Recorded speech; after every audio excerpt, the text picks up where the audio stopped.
We are live. Mythvision podcast. Welcome back. I'm your host, Derek Lambert. Ladies and gentlemen, holidays are coming, and I have a special treat. Dr. James D. Tabor has joined us today. How are you, my friend? Good to see you, Derek. It's been a while, so we're going to talk about a lot of things, but mainly Messiah is my favorite subject, of course. So. I knew it would be. In fact, when we were on tour last year in Israel, there was so much information that you were giving. I was just like, wow, there's a lot here to learn from you. And I'm hoping that people today can have fun doing that as well. Real quick, I got to do the shameless plugs to get them out of the way. Everyone knows. Let me give this plug. Guess what, Derek? You've read this book. Yes. Also Sent to Paradise. Did you know, and I might be the only one in the world who's suggested this, that Paul thought he was one of the messiahs? So ask me about that later. There's a whole chapter in this book on it. You're one of the first scholars. Do you remember that? Do you remember what I argue? But we'll get into it. Yeah. You're one of the first scholars I've ever come across who actually made that statement about Paul that I had ever read, right? Because I haven't read far and wide. I'm sure there's others who've mentioned that there's something going on there, but you really highlighted that for me, and I've never heard of that. So shameless plugs to knock those out here real quick. We've got Dr. James Tabor's YouTube channel. You got something you're working on right now that's not public yet? It's a series. You see that number 22? Yes, sir. Because of the war, partly in Israel today, I decided to shape it more with our own time, not just all through history, although I've done all through history.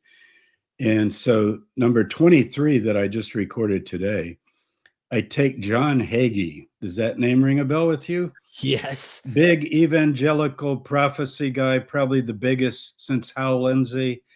He has Cornerstone Church in San Antonio, Texas, 20,000 people attending on a Sunday in about 10 services. I don't know how he gets them all in. And so I took his interview about his latest prophecy book and clip parts of it. And I go through and basically deconstruct it. And I haven't titled it yet, but I'm going to call it, I think, The Fatal Flaw of evangelical Christian expectations, because I'm not going to tell you what the fatal flaw is, but there is one. So wow. So there you go. Subscribe to the YouTube that'll channel. Be up by tonight, I think. I've got to edit it real quick. So that's exciting. Yeah, get me over 50,000. I don't know if a bell rings or what, but I'd like to hit that number. I know, right? Hit the bell. Also, we're going to be talking about something today on Messiahs in the time of Jesus, but also a little before that, specifically the course that we did, Jesus and the Dead Sea Scrolls. Well, you did on MVP courses. This is an interesting angle that I know people have tried to tackle in the past. Usually evangelicals in many ways try to, make a lot of these connections or try to act like this is contemporaneous to Jesus. But you're pointing out this stuff happened before Jesus and might even be the forerunners, the inspiration behind the Jesus that we're seeing, this messianic figure that we have kind of a shadow of in the biblical text of the New Testament. And a lot of the things that the Essene or the Qumran community, depending on, because I know that that's debated as well amongst academics, that there's so much that highlights in the New Testament that we see there as well. So sign up for the course. I will say this, we're really talking without Ryan knowing exactly or giving us the exact rundown, but Black Friday's here. And let's just say there's going to be a special here for everybody who's helped support, giving a discount for everybody who's interested in taking some of the courses. Yeah, I'll leave that to you guys. You guys do the pricing and, whatever you think is right, because you have a bunch of courses, not just mine. But yes. Yeah. And on that course, we're going to talk about it in detail, the messianic part of it. But the thing that people forget, the Dead Sea Scrolls date to about 100 to 150 years before Jesus. Like if you take their main charter, we call it the community rule. And in the course, we literally go through all of it, line by line. That definitely dates to the BCE period. So 100 years before Jesus, maybe a little more. But it doesn't mention the teacher yet. So it's even earlier, probably. But here's what people tend to forget. The movement goes down through Jesus' time, John the Baptist, Jesus, James even, and they don't leave Qumran. This is based on the archaeology until 70 AD or CE, when the Romans destroyed Jerusalem. Then they head down to Jericho, 19 miles to the tip of the Dead Sea. They wipe out Qumran. And most of us, we don't know, but most of us that work on this have supposed that maybe that's when they hid the scrolls, assuming they hid the scrolls. Some people say, oh, it's a Geniza, where you store old manuscripts that are worn out. Right. But they weren't worn out. Like the Isaiah scroll is perfect. You can read it today. It wasn't worn out. I think it was their treasure trove of their historic archives, imagine.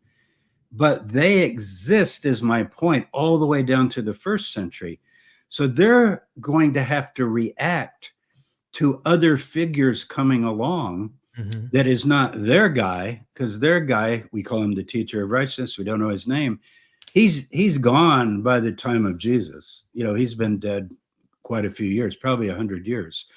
So if I were to date him, I'd put him 75 BCE. I kind of go with Michael Wise on that. We cover that in the course. And so, but think about that, because that would mean that even though we go to, Jesus and early Christianity and so forth, it's not as though those people disappeared. Our main source for the Essenes, if you're going to use that term to describe them, right, that's what Josephus uses. He is talking about this group, I think. He writes that, definitely, he was born, now I'm forgetting when he was born. I'm slipping. Do you remember? It was around 50. Yeah, 50, not off the top exactly. I feel bad for not knowing that off the top of my head. I usually know it. But he was born around 50 or so, because he's in his 20s, I know, when he's general in the Jewish War, which breaks out in 66. So it says 37 AD. Yeah, 37. I'm sorry. Yeah, I don't know why I said 50. I just wanted to make sure. Too bad we're doing live. You could like make me smarter than I am. Trust me, we're all human, James. And 37. Oh, let me change that. He flourished into the 50s and 60s. How about that? We don't have to do his birth. But the point is, here he is talking about the Essenes, and he writes his Jewish War in 75, looking back on it all. So we always have to keep that in mind, that they're aware of Herod and the different things that happen in the 1st century, as well as going back to their founding. So we cover that in the course, of course. So, well, I definitely enjoyed learning things I'd never explored pertaining to the teacher of righteousness and the Dead Sea Scrolls in the course as well. And one of the hot topics that I find, you're going to be doing the Zoom call this. Oh, by the way, just to give a shout out to the super chatter here, Josephus Zeno, thank you so much. Thanks for the great information, gentlemen. And I even messed up his birth date. Is he like Josephus returned, right? Or he follows Zeno? Sorry, Josephus. He's a Josephus that follows Zeno. Right? Yeah. Okay. I wanted to ask you, because I know you did a pretty popular video over there on Paulogia's channel, and there is this tension in the academic community on New Testament studies pertaining to the idea and models surrounding Jesus's death and what they did with him after he died. So there's a group that oftentimes will say cognitive dissonance explains once Jesus dies, they have to rationalize, and then they explain everything after he's dead, making him this guy who is aiming to die on purpose or potentially actually going and dying. But then there's like the people like I think Jason Staples and others who say this guy, this historical guy, actually went on a mission, potentially to die, or in hopes that God would come in and intercede through the suffering model.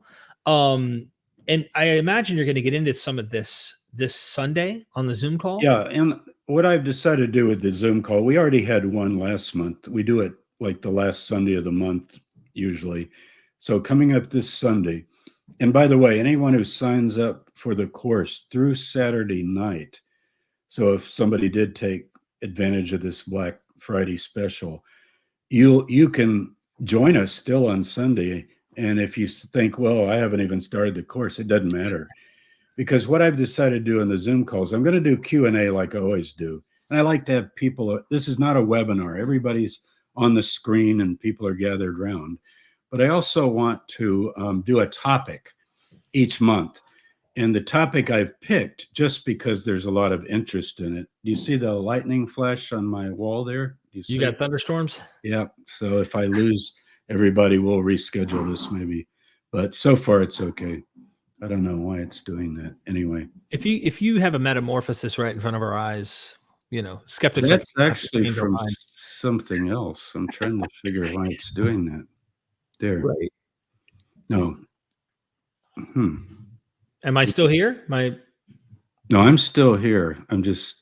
I heard thunder, but that flashing was something else. Anyway, okay. No, there it goes again. So I don't know what it is. Well, we see you and hear you fine. I know, but can you see that white on my wall going ta-da-da-da-da? You can't see that. Maybe it's just me then. Yeah, I don't know. Yeah, it looks like the light's going off and on, which it isn't. Can you hear the thunder? No.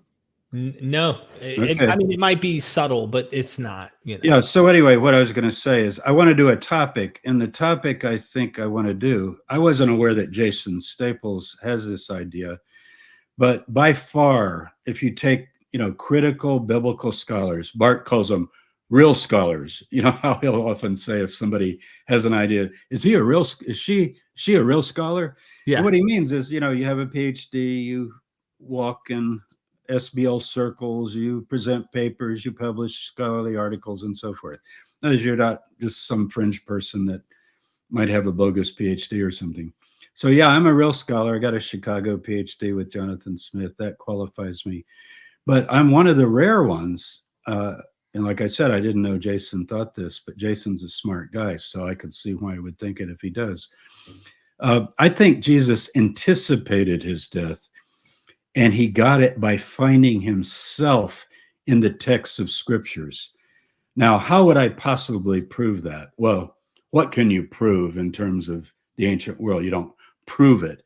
But what would be something in favor of that one could argue? And the answer is the Dead Sea Scrolls. Because in the Dead Sea Scrolls, we have a collection. It was in the very first cave, Cave 1, called the Thanksgiving Hymns, the Hodayot. And we go through it in the course. It's one of the things we do in the course. And we think some of them, and maybe more than, I take a minimalist view that hymn 10 through 17 are actually written by the teacher himself. So I think more than that might be, but you want to kind of be conservative so you can make your case. Mm-hmm. And what you find as you look at those is he's very aware of the idea that he is going to go through suffering and that he is going to be led to the slaughter and be betrayed and so forth, as if he's anticipating it, and he's quoting scriptures. And then the group then later, looking back, begins to quote scriptures that he referred to, like strike the shepherd and the sheep will be scattered. Strike the shepherd and the sheep will be scattered. I started to say shattered, both scattered and shattered. Right. That's from Zechariah and so forth. That is something that's put into the second edition of another scroll called the Damascus document. Could be losing people with all the technicalities, but the point would be that as you delve into the scrolls, it looks like that community might have been studying some of the same prophetic texts. And the dynamic, I call it the dynamics of messianic self-identity. I've written about this on my blog. There are even articles. I think we're going to go to my blog in a bit. But so what do I mean by the dynamics of messianic self-identity? It's like, how does somebody decide I might be the one? In Judaism, and because it's a textually based messianic hope, you find yourself in these texts. And the alternative idea, which most hold, I have a minority position here, is that, well, things happen, and then the community in its disappointment goes and tries to find texts that will justify what happened, even though they didn't expect it. Okay. And they go, oh, really? He said that he would die. And he Right. said he was going to give his life as a ransom for many. When actually there's the possibility that he's reading Isaiah 53. And even though it is about Israel generally as the suffering servant, there are these individual kinds of elements in the 4 suffering servant hymns. There are 4 suffering servant hymns in Isaiah, but a couple of them take on an individual quality, like a person is talking to God.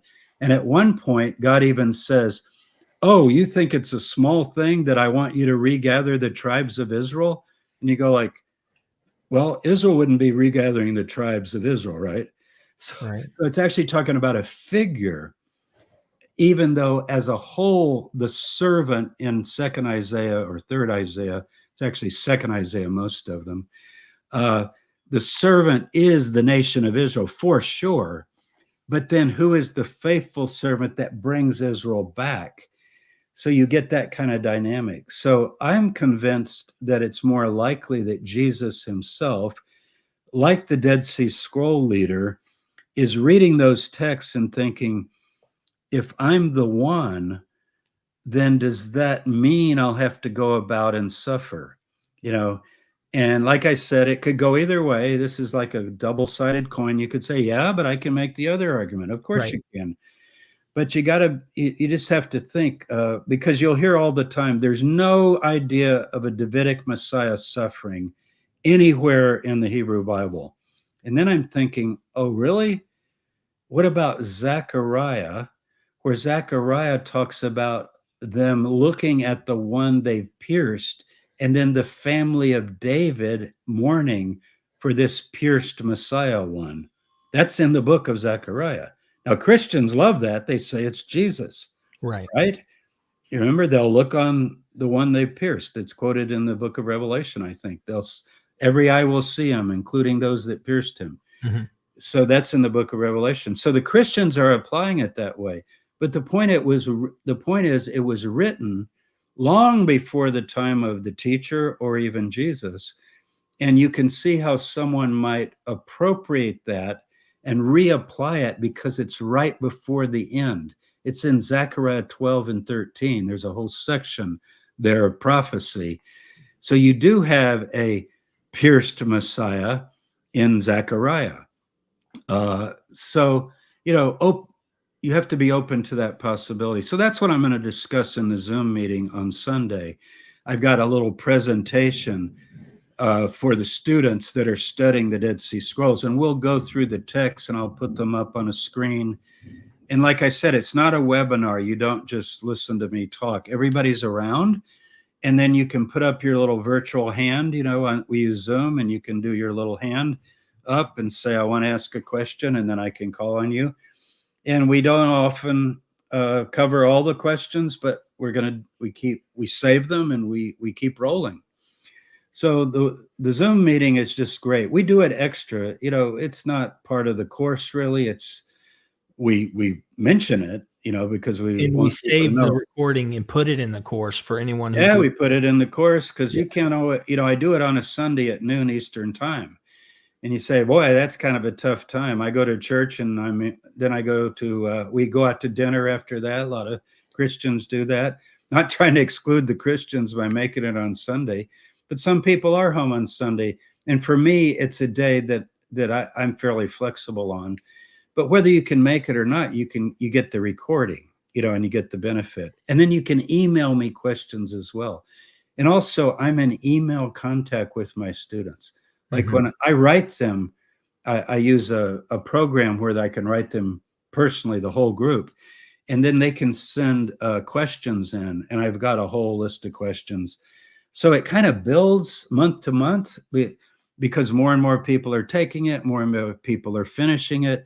When I did this with the Mark course, Derek, you were in a few of those. I think we did 7 or 8. I think we did 8 months of it. I don't know if we'll do that many with the Dead Sea Scroll course. Right. But, the competence level just kept rising because you get a cadre of people that are hearing all this, even if they can't always be present, and they're listening and they're following. And it's like, wow, we're kind of really digging into this stuff. It's not just go take the course and maybe I'll see you later on another course. I like the idea of being with them. Right. Absolutely. And I think that people really gravitate to you. They connect with doing these follow-ups, and I hope to see more scholars doing that as well. I wanted to ask you, pertaining to the idea of suffering, before we get to any super chats, because we got one Sure. here that I think is Okay. going to be interesting, is this idea of martyrdom. I think of the Maccabees and of course the literature that developed around them and how they went out, they were killed and stuff. And it makes me wonder, being Hellenism had influenced at this time, and there is a lot of Greek idea of martyrdom as well. I know that Candida Moss, wrote on the myth of persecution and stuff. A noble death, suicide and martyrdom among Christians and Jews in antiquity. And that's Arthur J. Is that Drudge? Droge. Oh, snap. Co-authored. Okay, so take us through, tease us with this, James, because no, we do. We start all the way back with Socrates and even earlier figures, and we do the Hellenistic martyrdom thing. That book became a classic. I published that. Oh my goodness, 92 or 3, I think. I can't remember when I published it, but wow.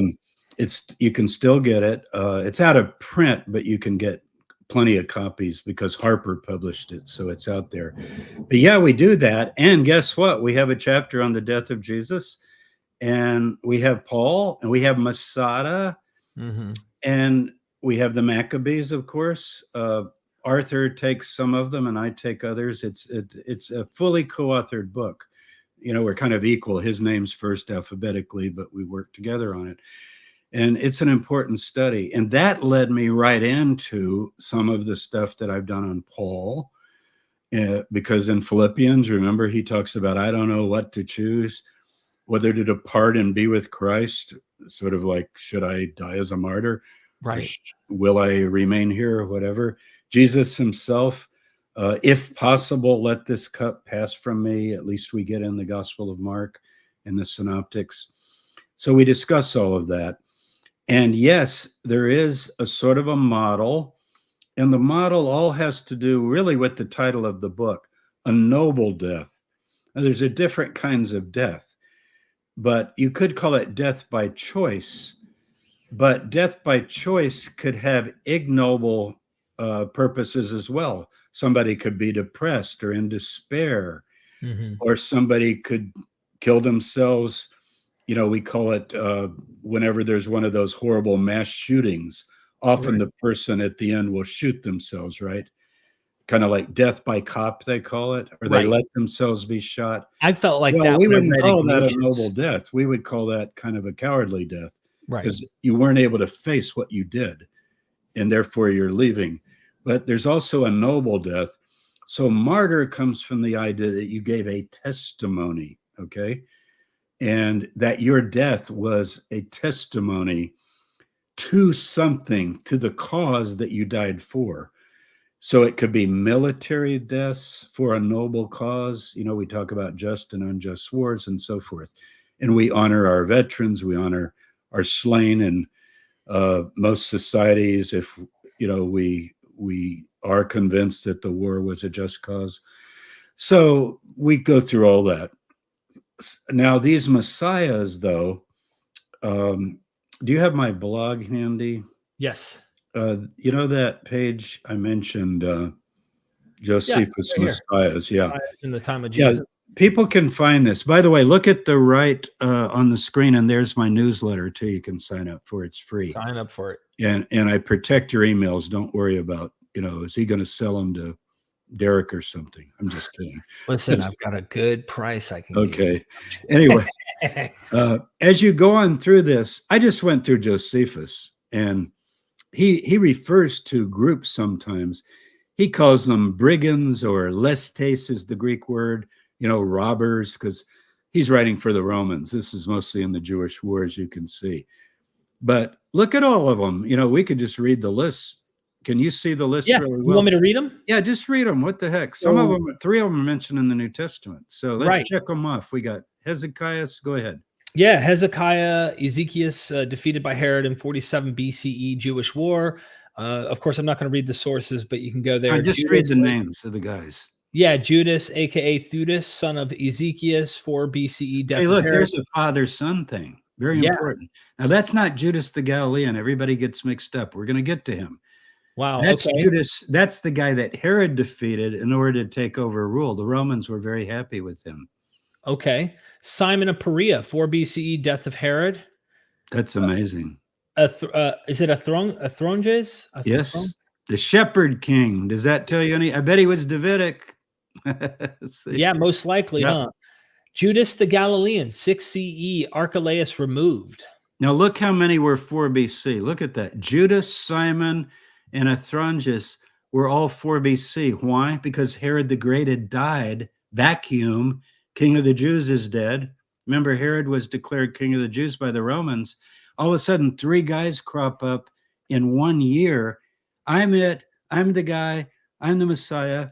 Right. And they were all suffering messiahs because they all got killed. Now, did they anticipate their deaths? I don't know, because all we have is the simple description. Keep Right. going. You got Theudas, 44 CE. James and Simon, 46 CE, sons of Judas the Galilean, crucified by Tiberius Alexander, nephew of Philo, who was a procurator. Isn't that interesting? So you got Judas the Galilean had 2 kids, James and Simon. Wait a minute. Jesus has 2 brothers, James and Simon. They're both martyred, right? Mhm. Remember Simon? Supposedly he was over 100 years old when he got martyred. This is not them. This is sons of Judas the Galilean. Then you got the Egyptian. Yep, the Egyptian. That's Eleazar, mentioned in son the of book of Acts. I give the references. Yep, Eleazar, Eleazar, son of Judas the Galilean again. another son of Judas the Galilean. Goodness. Yep, and then Eleazar, son of Jairus, Benyar, commander of Masada, was of the family of Menachem. Yeah, Menachem. So anyway, it's just a short little rundown. So here would be the question.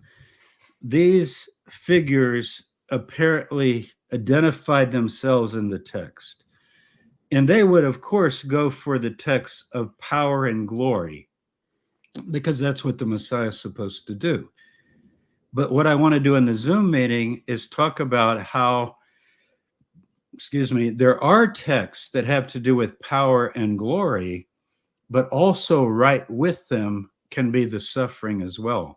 Mm-hmm. And so that's what I think might be going on with Jesus. And I'm pretty sure with the teacher, especially if you will grant me that he wrote some of the Thanksgiving hymns, because you have this first person reference to someone who believes he's going to suffer. And then, Derek, it goes further than that. We have some materials from Cave 4 that we didn't know where to put them.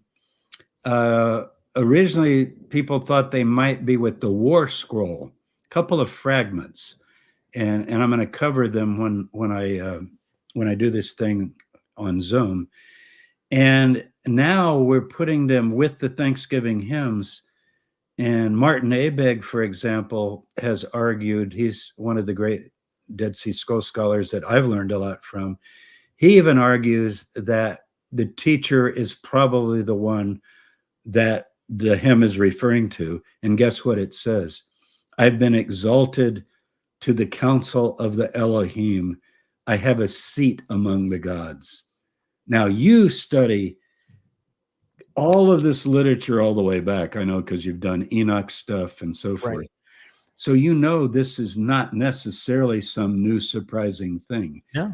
The idea that you would go through sufferings, enter into the lower world and struggle with death, come forth victorious and be exalted to heaven, even becoming a god that we can find in the Hellenistic world. I know your friend Miller works on this. I think Robin does as well. Doesn't she, Faith Falls? She works on some of these things. I'm sure she writes some on of the stories, and lots of people that work with Hellenistic literature deal with this. And I don't know that it means Jesus was reading Homer or something. I would rather think that he's probably immersing himself in some of the prophetic texts of the Hebrew Bible, because that's the kind of thing that gets quoted in the Dead Sea Scrolls as well. But either way, the idea and the pattern can be very similar, because it's almost like Campbell thought of, kind of universal archetypes. Right. The hero struggling with his enemies, suffering, maybe even being killed, and then overcoming death and being triumphant and being exalted or something like that. It's kind of a natural pattern when you think about it. Right. But I'm not talking about mystery religions and vegetarian deities or something like that. I'm talking about martyrdom figures. Mm-hmm. Even in the Maccabees, do you remember what the martyrs in Second Maccabees say when they're doing these horrible things, cutting their tongues out and frying their body parts? And I don't even want to go over all they do. Gruesome. But what do they say? You will die and never come back. I will be raised from the dead. Now everybody says, oh, well, that's the general resurrection. Well, I don't care if it's general resurrection or their resurrection. They're expressing hope that even if you die, yet shall you live. And so Paul has that same view, that his suffering is going to lead to his glorification. And guess what? He extends it to the followers, right? What does he say in Romans 8? We will be glorified with him, provided that we suffer with him. Right. That's exactly what we find in the Dead Sea Scrolls. In Habakkuk Pesher, I'm not going to give everything away now, but just to tantalize people, the scroll group is writing about the teacher, and they say we will be saved by our faith in the teacher and our suffering. And they realize that this idea of being the righteous community that follows God, even if it leads to your death. So, it's just so interesting to study into. So I'll take this one moment to say before we get to super chats, because we wanted to do a quick hangout here and discuss this and tease people, hoping to get more people to sign up. Black Friday special, the whole nine. Is this idea of suffering messiahs and stuff, it's prevalent. It's not only Hellenistic, it's also Jewish. I think it's been married to Judaism sometime earlier. And so this tradition can be all within the vein of Judaism and still have a lot in common with that other side of the coin. But I'd like to get to the super chats here, because one of them actually gets into this idea, which you just brought up about being exalted. And it's harmonic atheist, my buddy Tim. Mm-hmm. He says, in 11Q13, is Melchizedek seen as God incarnate dying for the sins of the people? And does it have a date prediction landing in the 30 CE? I'm afraid to answer that because he donated $6.66. I looked up the Wikipedia page just for that specific. We cover it. We cover it. Don't worry. That's actually covered in the course, and it's also covered I will cover it on Sunday in the Zoom meeting. The problem is the worms.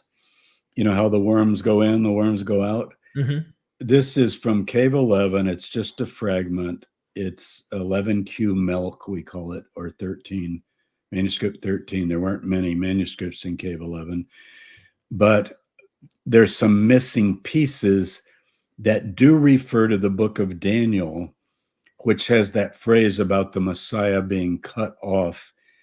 And as Harmonic Atheist notes, how do you figure the prediction or the date? Because it's based on the idea of a final 490-year period. Those who know the Bible remember, the 70 weeks prophecy of Daniel. But this group, interestingly enough, says, wait a minute, a jubilee is 49 years. Right. So 10 jubilees would be 490 years. So 70 weeks is also 10 jubilees. And they were more interested in counting jubilees. And we do know when this text is written, they talk about what's going to happen in the 9th and the 10th jubilee, and even weeks within the 9th and 10th Jubilee, meaning you're into the final 49-year period. Now, here's the problem, and this gets to the super chat. Where do you start? Like, here's my period. And if I start it, say, with Pompey, who goes into Jerusalem and defiles it and so forth, even though he was a fairly benevolent Roman, as Romans go, conquering Jerusalem compared to Vespasian or Titus or Hadrian. But does that start the clock and then you get way up into the 1st century? Or is it with Ezra and Nehemiah? A lot of people started with 457 BCE, which is a date that can come out around the time of Jesus, like 30, as mentioned here. So it's very hard to date 11Q13 or 11Q milk. And whether it's about dying for the sins of the people is a stretch because of that missing part. And even if it is the Messiah cut off, does it mean cut off for the sins of the people? So Daniel 9 is a tough one. I mean, it's that famous 70 weeks prophecy, but it's like a sliding rule. And I think it was applied several times at various points. Josephus quotes it and refers to it in the Jewish War Book 6. He alludes to it by some of the language. And he says that what we learned from this prophecy, or we thought we learned incorrectly, was that about this time the Messiah would come.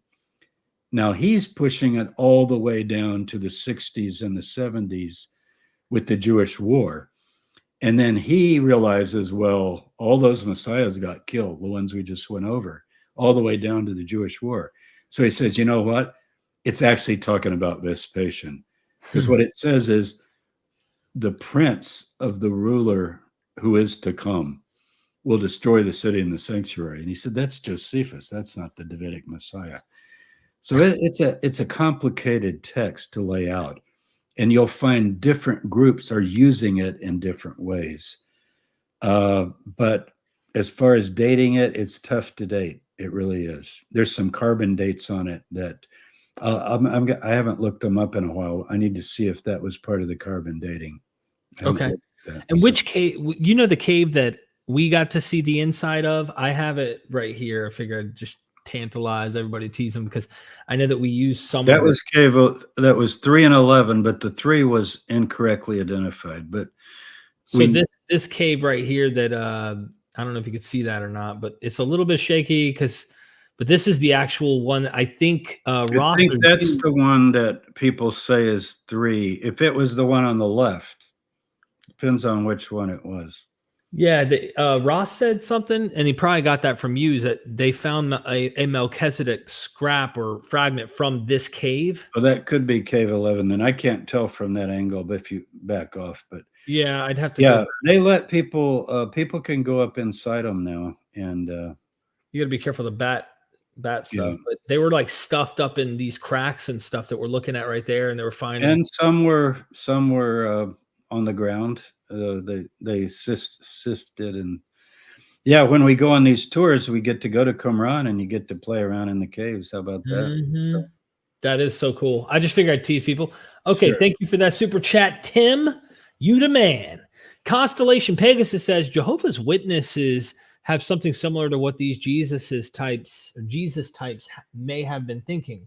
Some witnesses think they are part of the remaining 144,000. They will go to heaven while everyone else stays on earth.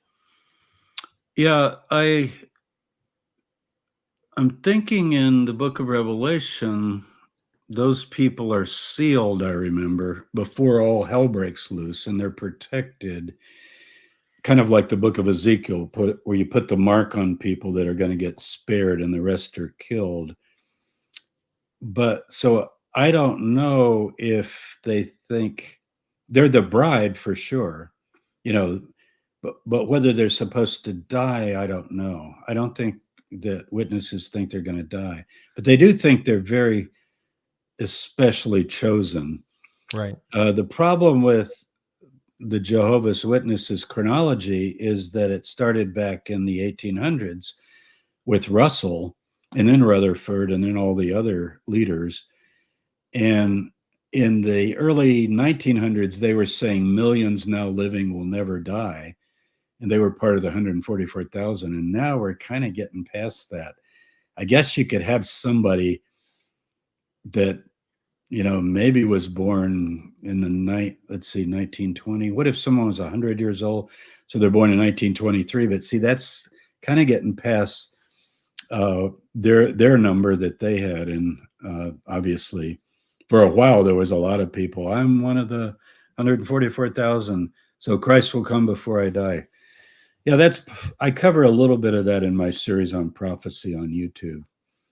And in the future, Derek, I want to do a course on I want to do that too. Apocalyptic ideas through history, and we'll cover the witnesses. Exactly. But yeah, they do think that they get to go to heaven while everybody stays on earth. And the evangelical Christians that are dispensationalist types, Darbyites, like Hagee, like John Hagee, I told you I did a thing on him. Right. They also believe that they're going to go to heaven. You know how people talk about the second coming? Mm-hmm. They really have three comings. They have Jesus came when he was born, right? That's coming one. And then the rapture when he comes for the saints and takes them away, and they don't have to go through tribulation. And then the third coming is when he comes to judge the world and punish everyone and set up the kingdom of God and the millennium and finally the new creation. So they also sometimes will use that chapter about sealing the 144,000. Yeah. Right. Thank you so much. Constellation, appreciate the love. Josephus, Zeno, do all these suffering messiahs have roots in Egypt? I don't think so. I think the ones that Josephus mentions tend to be Galileans. If you had to pick a geographical location, they tend to be from Galilee. But really, I don't think the regions matter as much. As far as Egypt, you have the Egyptian, he's called. We don't know his name. Mm-hmm. I think we only know him from Josephus. And he's mentioned then in the book of Acts, of course. But he's dated differently than Josephus. I would go with Josephus's dates. But I'm more thinking, I sort of agree with Michael Wise here. We study a lot of his stuff in the course. Michael Wise, W-I-S-C, he wrote a book called The First Messiah, which I just love the title, The First Messiah. Can you imagine? Because he's not talking about Jesus. Right. And he argues that he calls them scripture prophets. They're kind of different because it's along the lines of what I'm arguing. I think he shares my view on this, that you find yourself in these Hebrew Bible prophetic texts, sort of a tight network of texts that is your point of reference or your points of reference. And then you go, oh, I wonder if I'm this, or maybe I'm this, or maybe I'm that. And that's why you get in the New Testament this repertoire where people go, hey, John, the baptizer, who are you? Are you Elijah? Because you got Elijah coming back, right? Are you Moses? Because you got Moses coming back, the prophet like Moses. Are you the Messiah? Are you like, who are you? So you get this kind of rundown of these different categories, I call them, and candidates. That's my rubric that I work with. A category is like a text out there, and a candidate would be somebody going, that's me. Right. So I mean, you can read like in examples when you're reading about the section.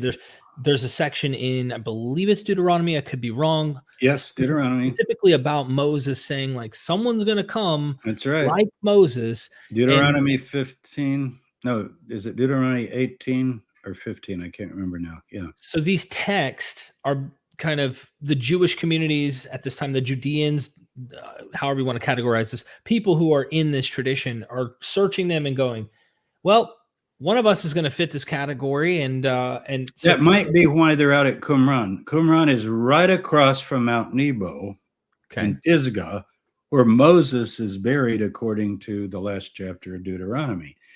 So I call it like, you want to be on the 50-yard line for the teacher coming back, maybe position yourself right there, because he's got to head up to Jerusalem and take over, so to speak. Okay.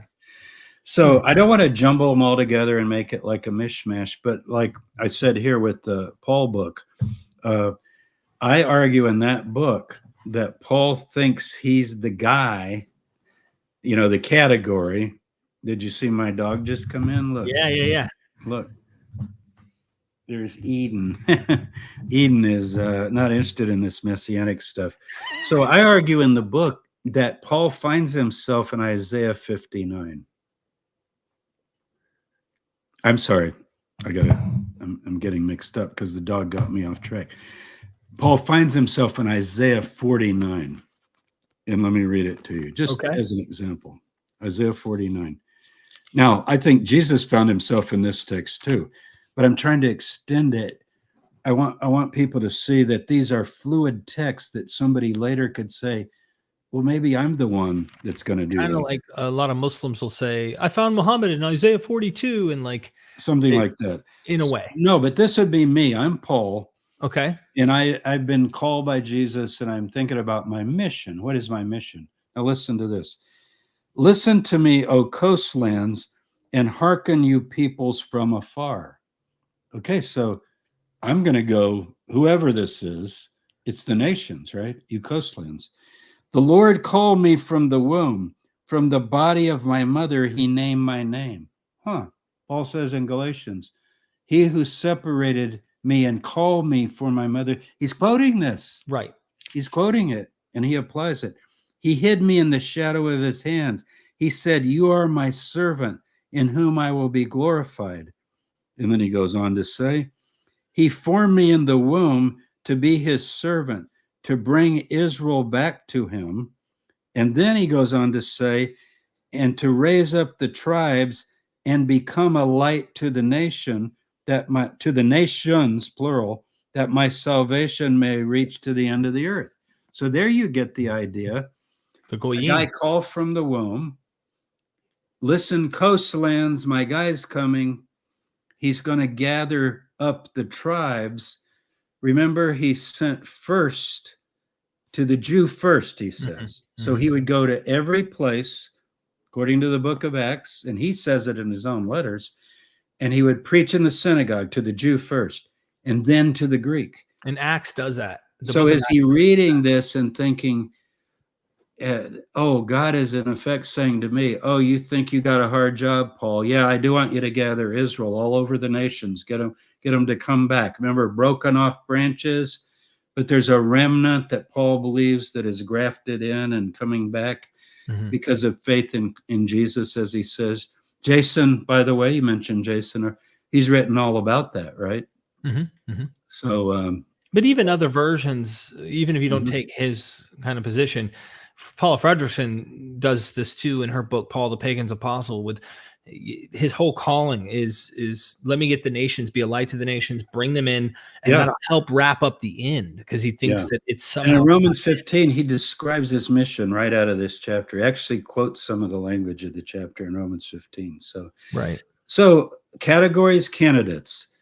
What I'm wanting to do then with the Dead Sea Scroll course is ask, when is the earliest example of what Wise calls a scripture Messiah? You see the difference? Not just someone who thinks they're destined for some great spiritual purpose. Messiah means anointed, but a scripture Messiah meaning, no, I'm in this text, I'm in this text, I'm in that text. And if something happens, then they sometimes anticipate it. Like, you will all leave me and fall away. Well, is that because I'm reading Zechariah about striking the shepherd and the sheep are getting scattered? So what came first, the chicken or the egg? Right. Did Jesus get struck? And obviously people scatter when they want to save their lives. Mark says they all forsook him and fled. But did that happen? Or did he realize, if this goes the way I think it's going to go, I'm going to have followers that are not going to stay faithful. So I got to tell them, you got to stay faithful. You got to stick with me. Pray, be strong, stay with me. Right. And according to Mark, at least they didn't. So. Right. Oh, wow. Okay. Thank you so much for that, Josephus. Couple more here. Constellation Pegasus. If Job is the oldest book in the Hebrew Bible, it's interesting how Jehovah's first appearance comes from a fierce storm. Reminds me of the Canaanite storm god. Any dots to connect here? I like to say it's out of my field when I don't want to. Job is tough. Boy, the Hebrew's tough. The dating is tough. The language is tough. And the other problem with Job is you have the beginning that we don't think is part of the middle, and you have the ending, the epilogue.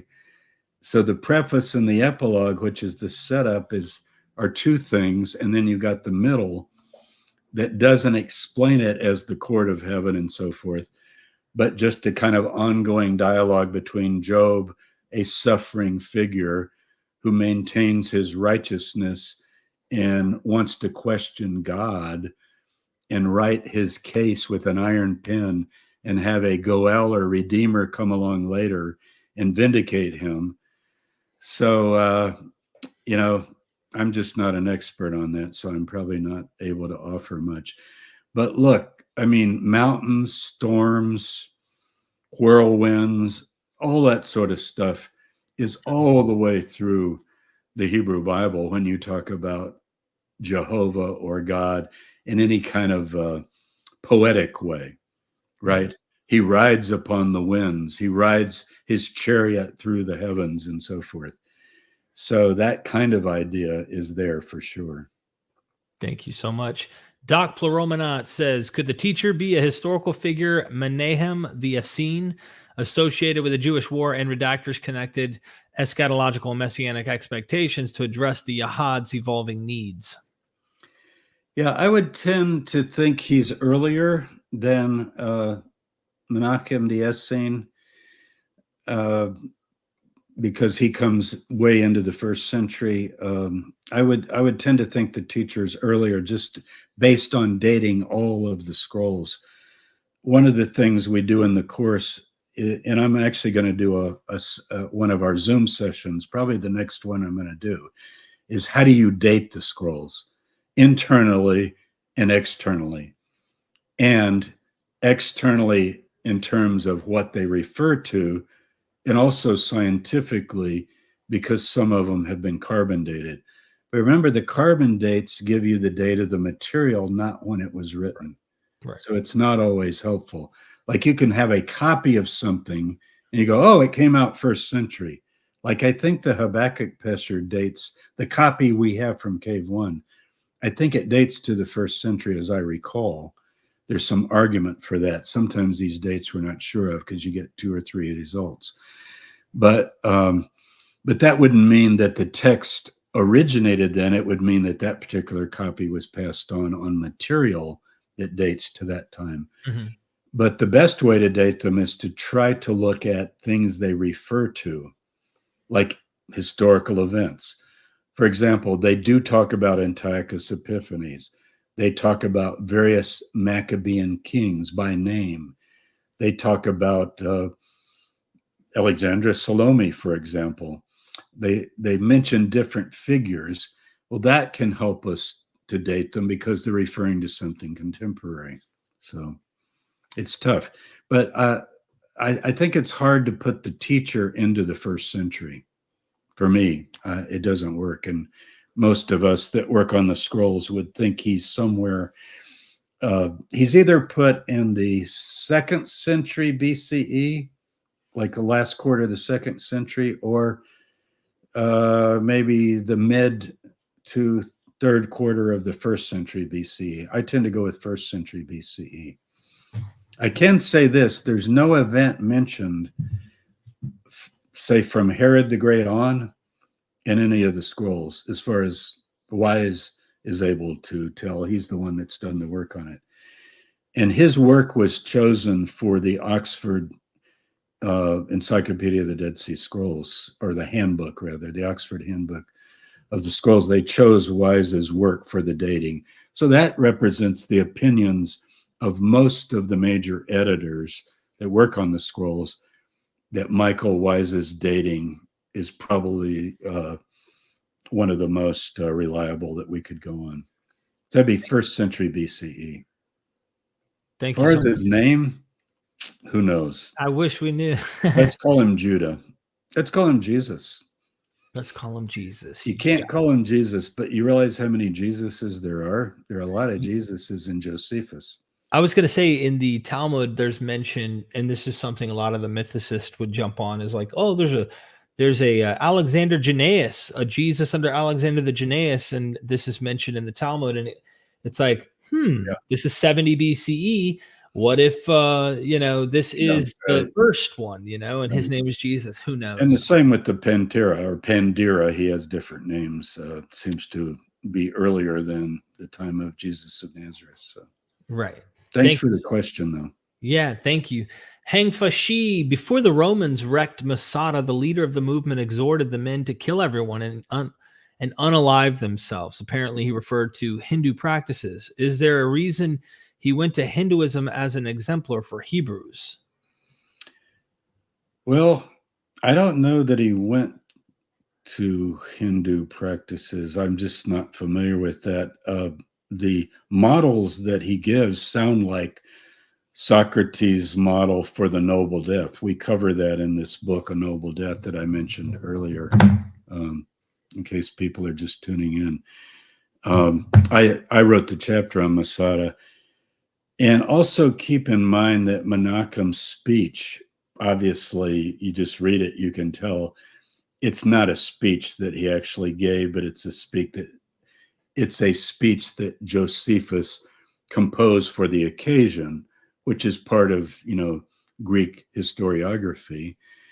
And it sounds a lot like the noble death of a Greek Stoic or any kind of Greek martyr of Greek tradition that chooses death rather than life when the circumstances warrant it. And that's actually what the book is about.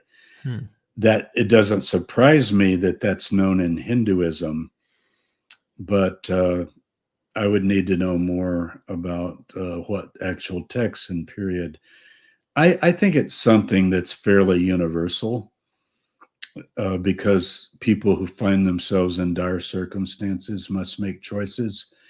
And the argument Menachem gives is, do you want your children taken to the copper mines, your women raped or killed and sent to the brothels in Rome, and your men crucified before your eyes? Or should we all take our lives? And according to the story, they chose 10. And those 10 killed the rest, willing, they laid their neck down and allowed themselves to die.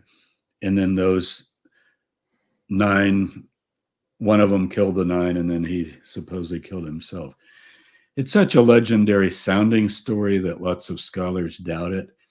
But the idea of them all dying rather than being captured does seem to be, to me, a compelling narrative. When you go to Masada, always take groups to Masada, and I show you where skeletons were found and hacked up and everything toward the southern caves where they found some of the skeletons.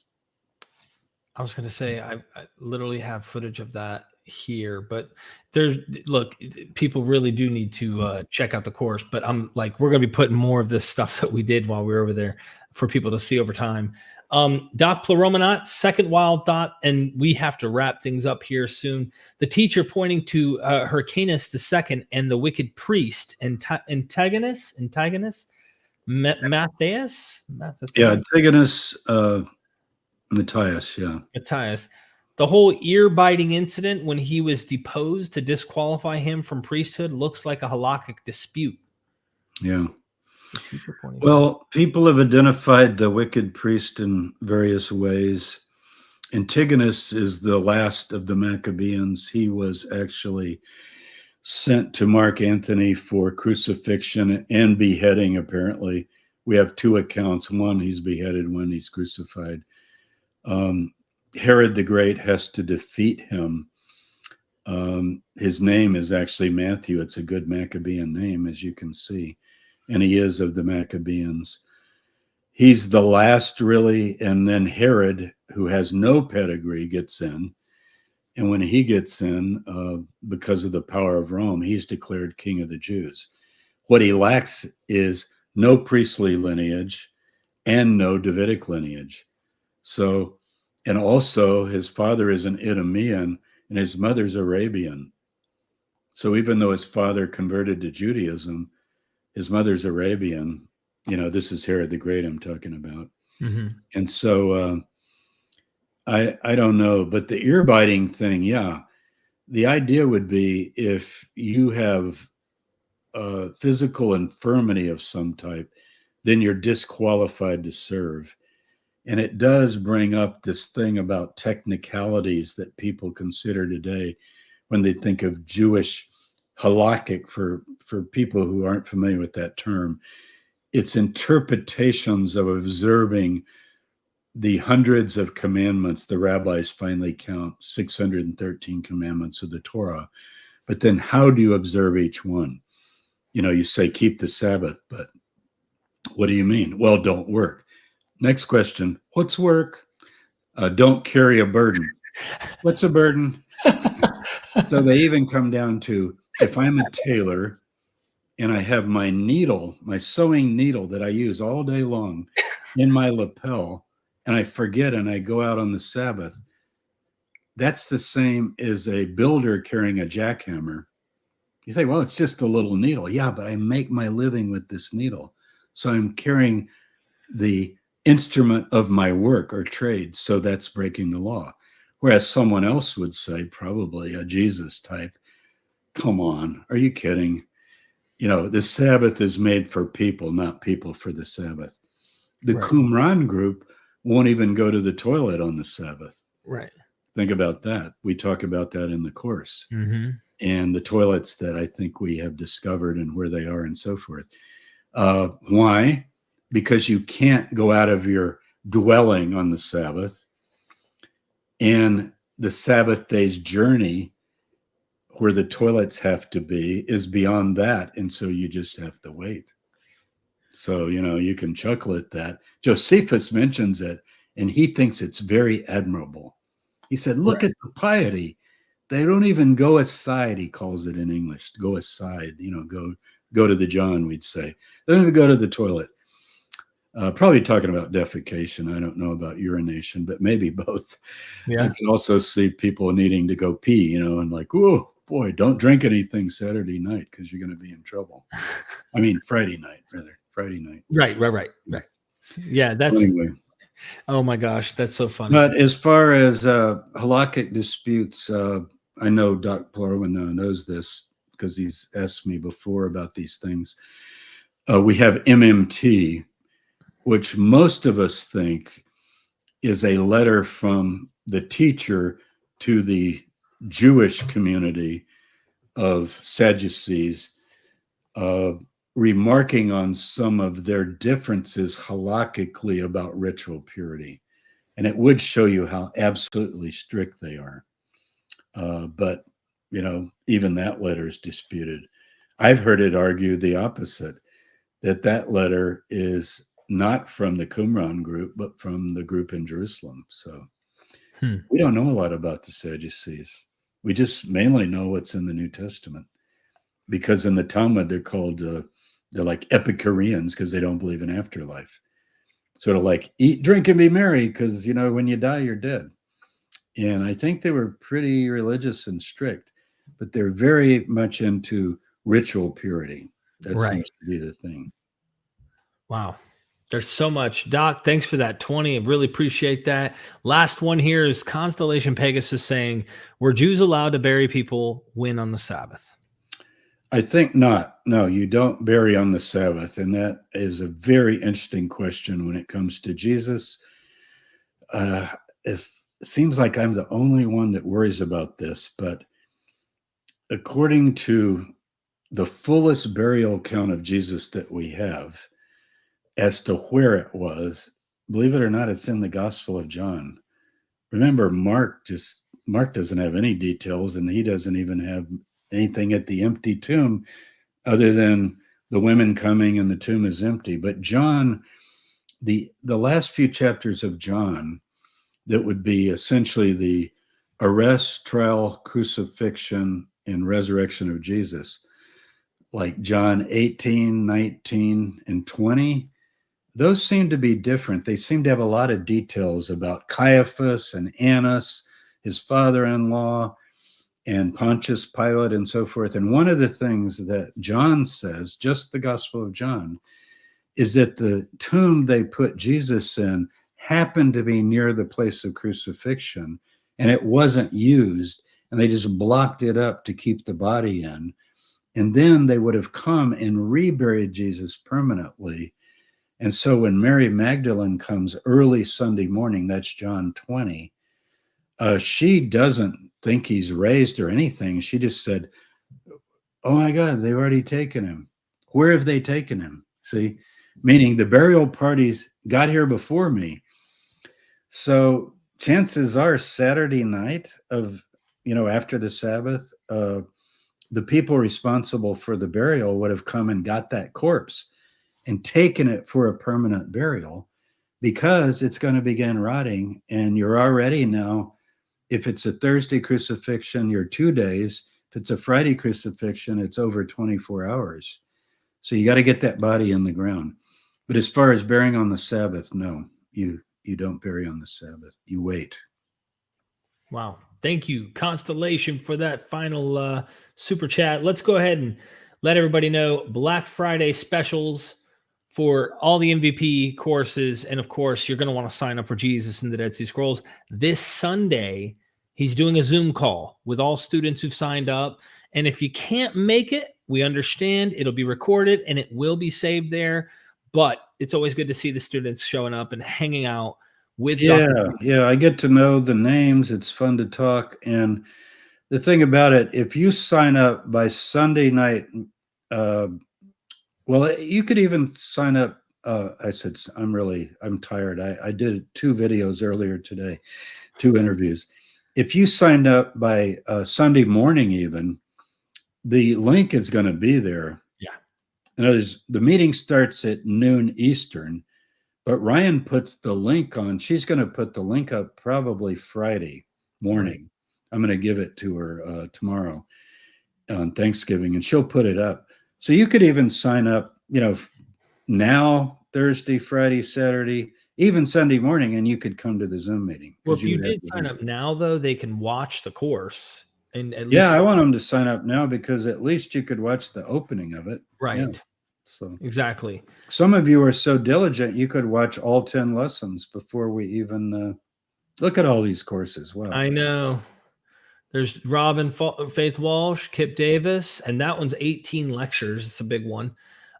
There's obviously Dennis McDonald. That's 18 lectures as well. And there's more courses, of course, and New Testament studies for everybody. We did our Mark course, and then Del Allison Jr., and then M. David Litwa, and the New Testament course was with Richard Carrier. We just got a bunch of different courses, and we have more coming. Yeah.